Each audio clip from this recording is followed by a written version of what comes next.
Hello. Morning. So guys, if you remember, as part of the previous session, we have created a simple program that launches a browser, and on that particular browser, it opens a particular application. In general, in any kind of a web applications, our next steps are, after opening the application, we need to perform operations on the browser. Like maybe if I opened a bing.com, I need to perform a search operation. If I open any application, I need to perform a login operation. These are the various operations that we need to perform.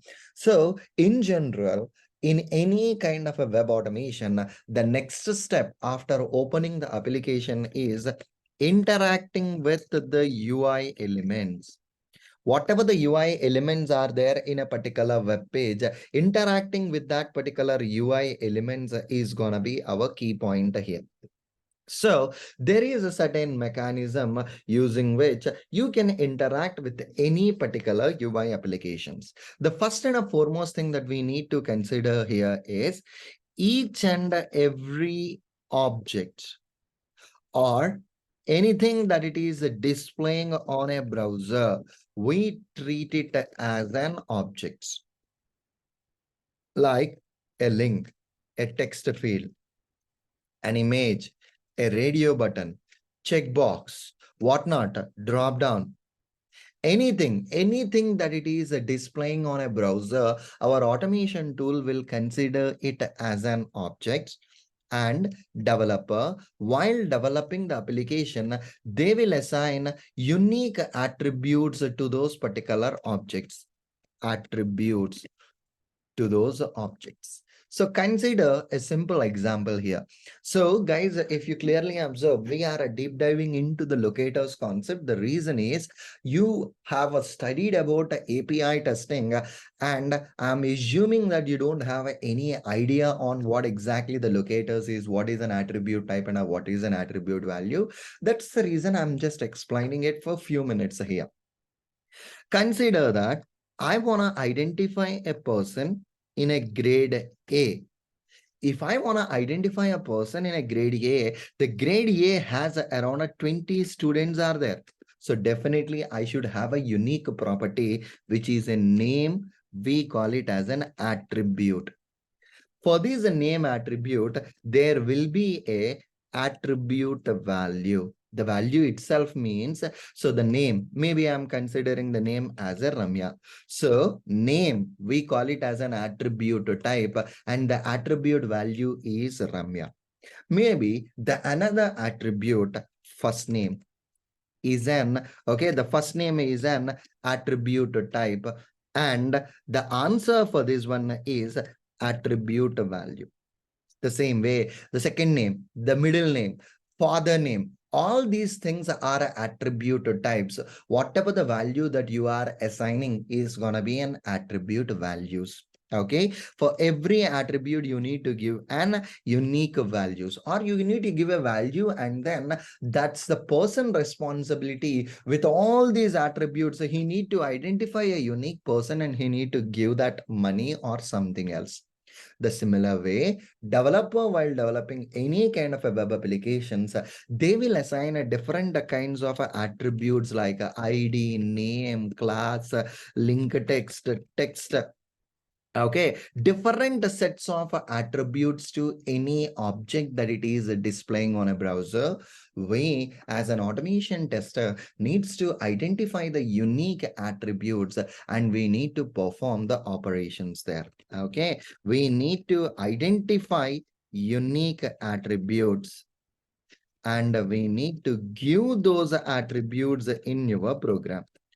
Okay, you need to give those attributes in your program so that your program can recognize it and it can interact with that particular object in the browser. In general, we can identify all these attributes within the browser itself. The only thing that you need to do is right click on your desired objects. Okay, whichever the object you want to perform, right click on that desired object, choose inspect. So in the current example, we have opened a bing.com. So let me open the same bing.com here for a reference. See, I'm opening a bing.com for our reference. On this bing.com, see, I want to interact with this text field. So right click on the text field and at last you can find an inspect option. So choose this inspect button. Whenever you choose an inspect button within the browser itself, you will get some HTML information. And within that HTML information, this info is in a grayed color, or I can say this is already in an highlighted mode. Okay, this is already in an highlighted mode. If you come here, this is in an highlighted mode. And it has, if you observe, the text area right after this particular symbol. Okay, so right after this symbol, whichever the name we have, we call it as an HTML tag name for that particular object. Okay, HTML tag name for that particular object. So this object has a text area tag name. ID left hand side is an attribute and right hand side is a value that it is placed in the double quotes. So it means ID is an attribute and it has a value too. Class is an attribute and it has a value too. Name is an attribute and it has a value. Type is an attribute and it has a value. Input mode, like that, there are a different sets of attributes are there, and for each and every attribute there is a value. So we as an automation tester needs to identify unique attributes and interact with the object. You need to identify the unique attributes and you need to interact with that particular object. That's what the most important thing that we need to consider. So if you observe right now, this object has an ID and it is having some value. That's fine. So I understood up to here. Now I'm going to the Karate official documentation. And here there is an index section in which I'm going with the locator types. Locator types. If I selected that, it moved to that locators. And if I scroll down, the object that we have is having an ID property. And whenever that object is having an ID property, you can use a hash followed by that particular name. You can use it. This ID, you can use it for Windows, Android, and an iOS. This is what they have given. So if you have an ID, before that ID, you need to add a hash prior to that so that your Karate can perform that operation on that particular object. So here, what I want to do right now, I want to enter a value into a text field. In order to enter a value into a text field, the respective method that we are going to use is an input. Input is a method that we are going to use here in order to enter a value. So here, instead of 8, I'm changing it to delay 5. And then the method that I'm going to use is an input. And for this particular input, we need to pass two arguments. Okay, we need to pass two arguments, whether I can pass it in a double quote or the second argument in a single quote. So what is the first argument that we need to pass? The locator. On which locator you want to perform the operation and what is the data that you want to enter. Let's go back to the browser once. And I noticed that this object is having an ID. Select it. Copy that ID value, come back to the documentation. Before the ID, you need to give a hash, like a hash, followed by that locator name we need to give. So here, hash, followed by that name we have a given. And the value that I want to enter here is my name. Consider that I have entered my name. And after entering my name, I want to wait for Okay, I want to wait for around 5 seconds to check whether the action is performing or not. So I haven't created any new script here, guys. Whichever the earlier program is there, I was just using that earlier program itself. And for that earlier program, I'm just entering a value to a text field by using an input method and by using an ID attribute. Okay, let me go to this feature file and we know how to run it. Right click on it, run as a Cucumber feature. So I'm just trying to execute it, let us say, and this should launch a, which browser? The Safari browser. And it should enter a value into that Safari browser. Let's see. We are waiting for about 5 seconds there, and then it entered my name successfully without having any issues. So in this lecture, so let me comment out this Safari and let me uncomment this Chrome and let me try to run the program as well. Let us see how it's gonna work. So here I'm trying to execute it. So this time it should launch a Chrome browser in which it should open an application and then it should enter Surendra into that particular field. Okay, it should enter Surendra into that particular field. It opened and it's waiting for a few seconds and then it should enter Surendra Jagannatham into this particular field. That's it.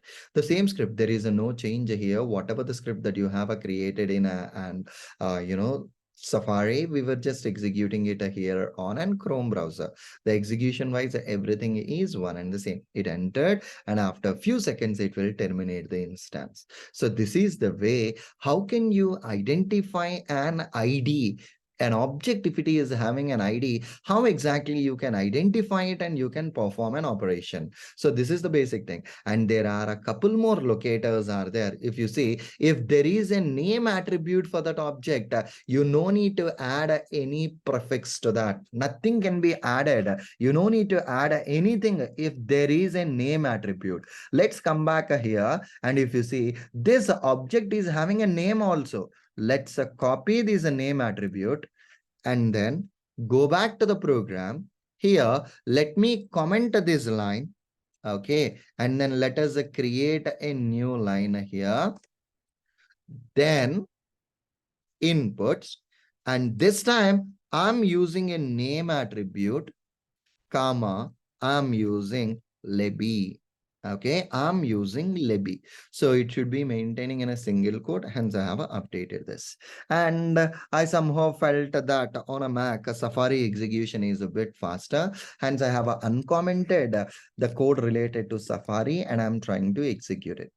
Run as a Java application. So run as a Cucumber feature file. It's getting executed. So it should enter Libby into that particular field. It's waiting for a few seconds right now, and then it will enter that particular value too. That's it. So this is the way how exactly you can perform this particular operation. Okay, this is the way how exactly you can perform that operation. I think there is an issue here. Okay, let me refresh the report and see error, no such element. It's unable to identify an object using this name attribute. Okay, so the syntax is one and the same. Let us cross check the syntax in the documentation. If it is having a name, none, nothing is given. See, directly the submit should be given. Directly the same thing that I have a given here also. Let me try one more time and see whether it is working or not. So we have just followed the same syntax. We haven't done anything. Whatever the syntax they have a given as per the official documentation itself, we were just referring to the same syntax itself. Okay, we are just referring to the same syntax and we were just implementing it. Okay, so still we are getting a no such element exception. Okay, but for a name attribute, okay, if an object, the name attribute you have to give, nothing should be given, directly name should be given. Okay, so let us see this a name with a different application as an example. I just want to cross check why it is not working. Saucedemo.com. So this is the application that we usually use for our web applications. So I'm just picking up this as a scenario. Now right click, inspect, and it has a name attribute. Come back to the code. It has a name attribute, and I want to change the URL to sourcedemo.com and update this URL and let us cross check. Okay, input is the method, this is the username, and this is the value that I want to enter. Let me try to run. So we are just following the syntax itself. We are not doing anything else. Yeah, let's see one more time whether it is working with the name or not. Okay. So still we are getting a no such a element exception. Okay, the element is not recognizing. So it has an ID. Let me try to do these things. So here I will try to append a hash prior to that and see at least whether it is identifying using ID or not. Run as a Cucumber feature file this time. Let's see. The Cucumber is launching and it's waiting for a few seconds and it's entering. So there is an issue with the name attribute. It's not identifying the name attribute. We will see moving further with the different examples on a name and see why it is not working. Okay, for now, let us consider this particular, let us consider this particular object, which is a ID attribute itself in this example. Good enough, done the deal. Let us continue the topic as part of the next session. Thank you.